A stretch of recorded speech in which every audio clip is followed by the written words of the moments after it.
কি বর্ষণ করো? তা কার জন্য দোয়া দিলাম? আমার ভাইয়ের জন্য দোয়া দিলাম। আমার ভাই ঘুরিয়ে বলে ওয়ালাইকুম আসসালাম। আল্লাহ যে আমার তোমার কাছে বললো এই ভাইয়ের উপরে রহমত বর্ষণ করো, আমিও আল্লাহ বলছি ওর উপরেও তুমি তোমার দয়া তোমার রহমত বর্ষণ করো। বলুন না সুবহানাল্লাহ। এই দোয়া কে দেওয়া শিখিয়েছে একে অপরের? আমার নবী শিখিয়েছেন। কে শিখিয়েছে আব্বা? কে শিখিয়েছেন? রাত 1টা বাজে, 2টো বাজে, 3টে বাজে, আমার নবী কুফারে কুরাইশদের কাছে যখন যেতেন, আল্লাহকে মেনে নাও, আল্লাহকে এক বলে মেনে নাও, আল্লাহকে এক বলে মেনে নাও, আল্লাহকে এক বলে মেনে নাও, কামিয়াবি হয়ে যাবে। আমি মুহাম্মদ আল্লাহ রাসূল মেনে নাও, মেনে নাও, কামিয়াবি হয়ে যাবে, জান্নাতি হয়ে যাবে, জাহান্নাম থেকে বেঁচে যাবে। এই দাওয়াত দিয়ে যখন আসতেন, দরজা 1টা 2টো 3টে বাজে, এসে আস্তে আস্তে করে ঢুকতেন। ঢুকে প্রথমে বলতেন আসসালামু আলাইকুম খাদিজা।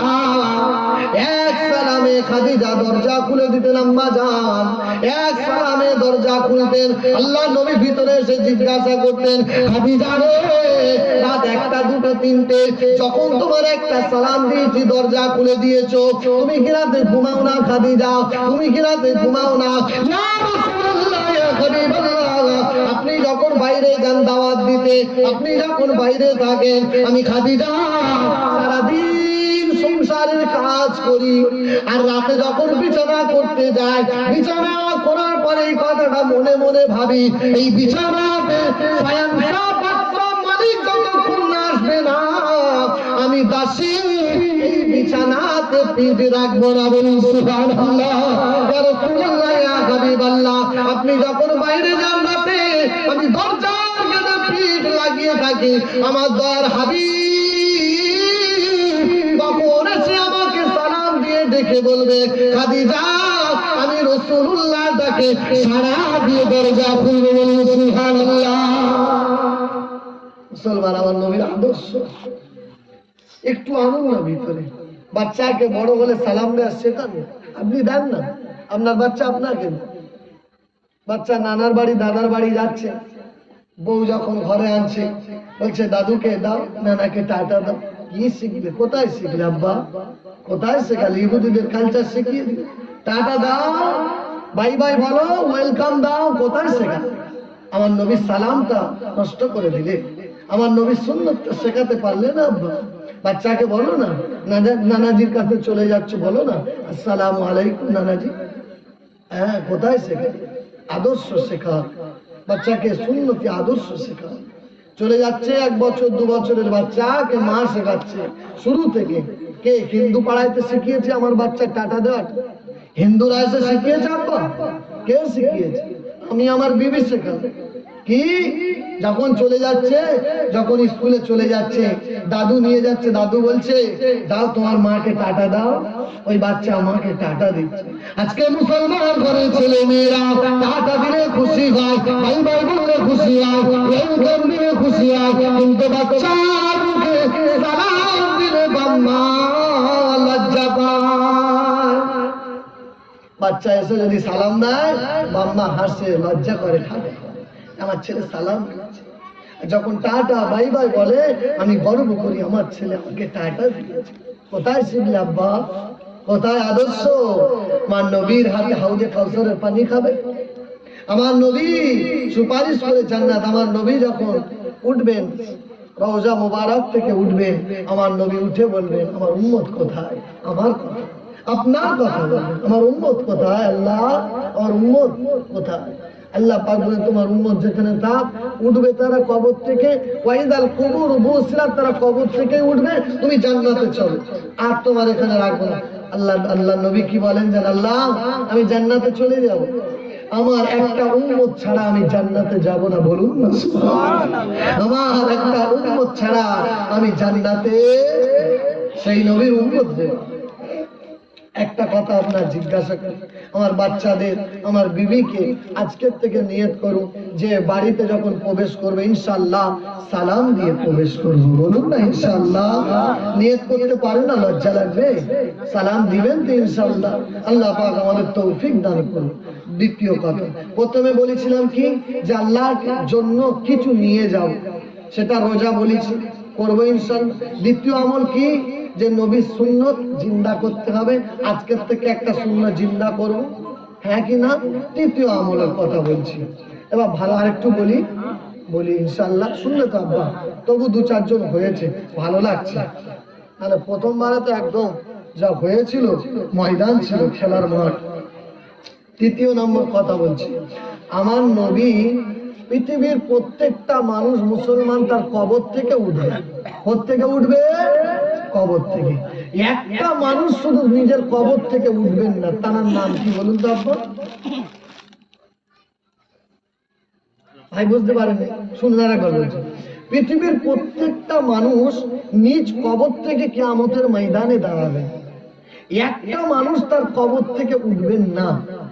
কোথা থেকে উঠবে জানেন? সে উঠবে আমার নবীর পায়ের মাঝখান থেকে, 2 পায়ের মাঝখান থেকে উঠবে। সেই মানুষটা কি বলুন আব্বা? আমি তো বলবো, চেষ্টা করুন। এমন কি হতে পারে যে কবর থেকে উঠবে না? তানার কবর মক্কা মদিনা থেকে অনেক দূর, দামেস্কে অনেক দূরে। যারা হজ পাকে যাবেন দেখবেন মক্কা মদিনা কোথায়? দামেস্ক অনেক দূর। হ্যাঁ, ওই মক্কা মদিনা অত দূর, কিন্তু আল্লাহ পাক যখন কবর থেকে কিয়ামতের মাঠে ইসরাফিল আলাইহিস সালাম সিংহায় ফুঁক দেবেন, তিনি আল্লাহ নবীর 2 পায়ের মাঝখান থেকে কিয়ামতের মাঠে দাঁড়াবেন। বলুন সুবহানাল্লাহ। তিনি কে? আমার আপনার আশিকে রাসূল, আমার আপনার আশিকে রাসূল, তিনি হলেন হযরতে বিলাল রাদিয়াল্লাহু তাআলা। সুবহানাল্লাহ। তিনি আল্লাহ নবী বলছে হাযা শিমাল, আমার ডান দিক থেকে উঠবে সিদ্দিক আকবর আবু বকর সিদ্দিক, আমার বাম দিক থেকে উঠবে ওমরে ফারুক, আর আমার 2 পায়ের মাঝখান থেকে আমার আশিক, আমার বন্ধু, আমার মহব্বতের মানুষ হযরতে বেলাল উঠে দাঁড়াবে। বলুন সুবহানাল্লাহ। কোন বেলাল?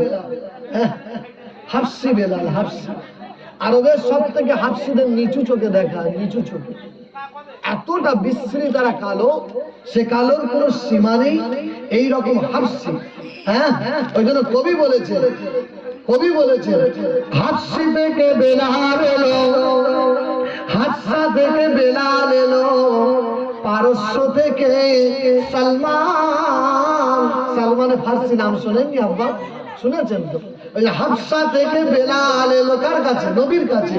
হাফসা থেকে বেলাল এলো, পারস্য থেকে সালমান, আর মাক্কি হয়েও নবী পেয়ে সোজা গেল জাহান্নাম। হাফসা থেকে বেলাল এসে জান্নাতি হলো, পারস্য থেকে সালমানে ফার্সি এসে নবীর কাছে জান্নাতি হয়ে গেল। আর মক্কায় জন্ম নিয়ে আবু জেহেল কি হলো? কি হলো? ওই জন্য হাফসা থেকে বেলাল এলো, পারস্য থেকে সালমান, আর মাক্কি হয়েও নবী পেয়ে সোজা গেল জাহান্নাম। হ্যাঁ কি না বলুন?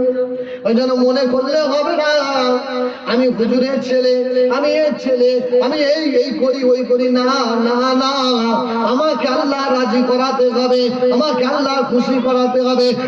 কোন বেলালের কথা বলি? আল্লাহ নবীর দোস্ত বেলালের কথা বলি, যে বেলাল ঈমান আনছে, মাথার উপরে উটের ভুঁড়ি চাপিয়ে দেয়, দম ফেলতে পারে না, তবুও উটের ভুঁড়ি সরিয়ে দিয়ে বলে আল্লাহ ছাড়া কাউকে মানি না, আল্লাহ ছাড়া কাউকে মানি না। ওদের পাথরের উপরে শুইয়ে দিয়ে পিঠে চাবুক মারা হয়, পিঠ পেটে রক্ত বেরোয়, তবু ওই মুখ থেকে বলে আল্লাহ তোকে ছাড়া কাউকে মানি না, আল্লাহ আমি মানতে কাউকে পারবো না, আমার জানটা নিয়ে নাও, জানটা নিয়ে নাও, আল্লাহ ছাড়া কাউকে আমি মানবো না।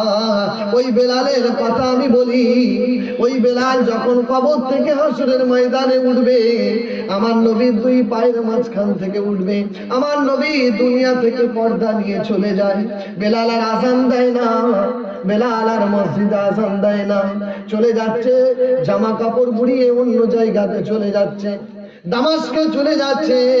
সবাই ওমরে ফারুক বলে বেলাল রে যেও না, যেও না। বেলাল বলে যে মসজিদের ইমাম নাই সে মসজিদের মুয়াজ্জিনের কোনো প্রয়োজন নাই।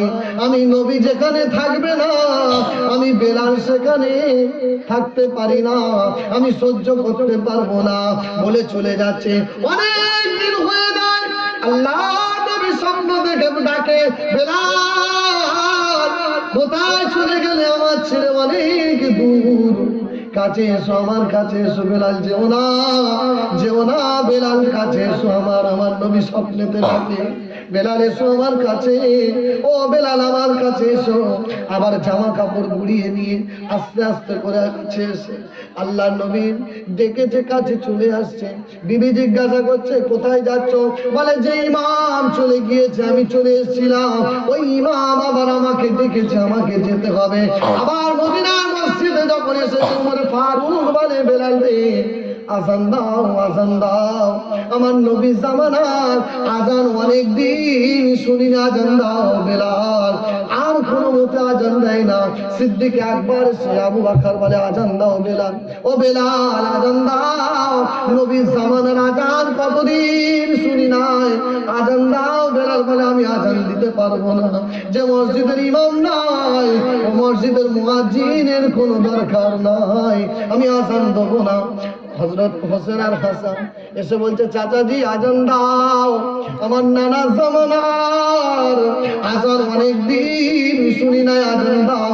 হযরতে বেলাল বলে যাদের কথা নবী কোনোদিন ফেলে না, যাদের কথা হাসান হোসেনের কথা আমার নবী কোনোদিন ফেলে নাই, আমি বেলাল কি করে ফেলবো?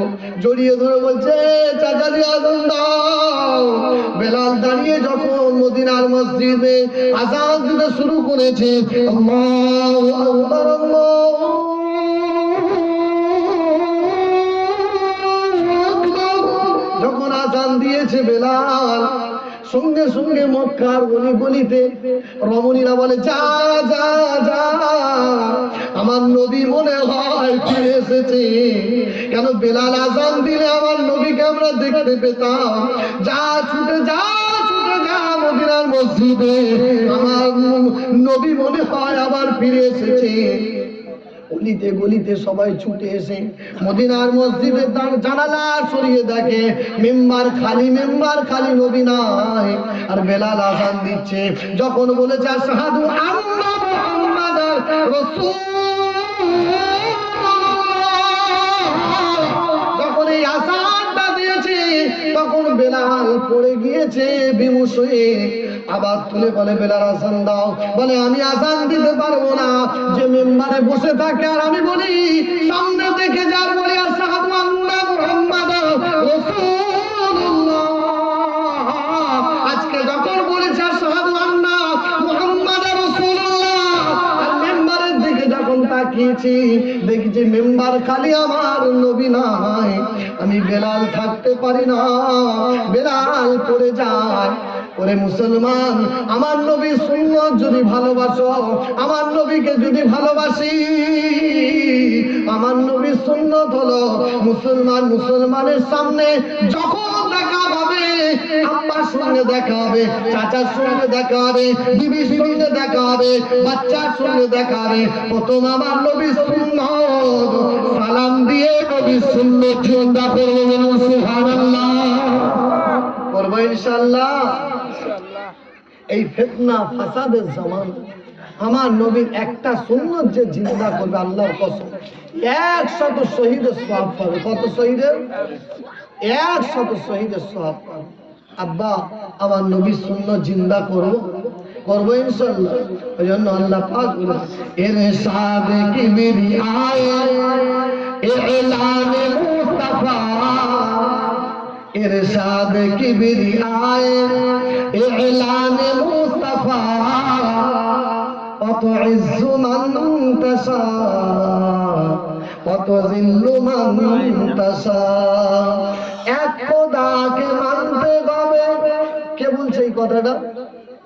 এক খোদাকে মানতে হবে। যখন বলেছে মুস্তাফা পাথর মেরেছে কেউ কেউ বাগালি দিয়েছে সেথা দেয়নি।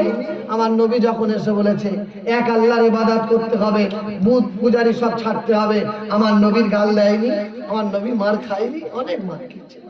বলছে এক খোদাকে মানতে হবে, যখন বলেছে মুস্তাফা পাথর মেরেছে কেউ বাগালি দিয়েছে সেটা, তবু হাসতে হাসতে করেন নবী এই উম্মতের তরে দোয়া, তবু হাসতে হাসতে করেন নবী এই উম্মতের তরে দোয়া। অত ইজ্জু মান তাশা ওয়া তুযিল্লু মান তাশা বিরশরি আল্লাহুম্মা সাল্লি আলা আই মোহাম্মদে পড়ুন পড়ুন দরুদ শরীফ পড়ুন ওয়া আলা আলি সাইয়্যিদিনা মাওলানা মুহাম্মদ। ভাই আর কয়েক মিনিট বাকি আছে, শেষ কথা, শেষ আমলের কথা একটা বলবো, বলি ইনশাআল্লাহ পাকড়ায় শুনে। আর সময় শেষ হচ্ছে, আমার সময় বেশি নেই, তারপর হুজুর আসবেন। আমি শেষ কথা আপনাদের বলছি, বাপরা আমরা সবাই জান্নাতে যাব ইনশাআল্লাহ। এই আশা প্রত্যেকটা মুসলমানের আছে না নেই বলুন তো আব্বা? আছে যে ইনশাআল্লাহ আল্লাহ তো সুখে জান্নাতে যাব, এই আশা প্রত্যেকটা মুসলমানের আছে, হ্যাঁ না না ভাই বলুন? বলুন হ্যাঁ। আচ্ছা, ওই জান্নাতে যখন যাবে আর জাহান্নামে মানুষ যখন যাবে, কোথায়? জান্নাত আর জাহান্নাম। জান্নাতে যখন যাবে দুই দিকে ফেরেশতা দাঁড়িয়ে থাকবে। এই দেখুন ওয়েলকাম, স্বাগতম জানাই না, সেলিব্রিটি মানুষ আসলে তাকে সম্বর্ধনা দেওয়ার জন্য মানুষ দাঁড়িয়ে থাকি না আমরা? তো ওই জন্য জান্নাতে যখন বান্দা যাবে, বান্দি যাবে, দুই ধারে ফেরেশতা দাঁড়িয়ে থাকবে, কি বলবে? সালামু আলাইকুম তিবতুম ফাদখুলুহা খালিদিন, সালামু আলাইকুম তিবতুম ফাদখুলুহা খালিদিন। এসো তোমরা জান্নাতে ঢোকো।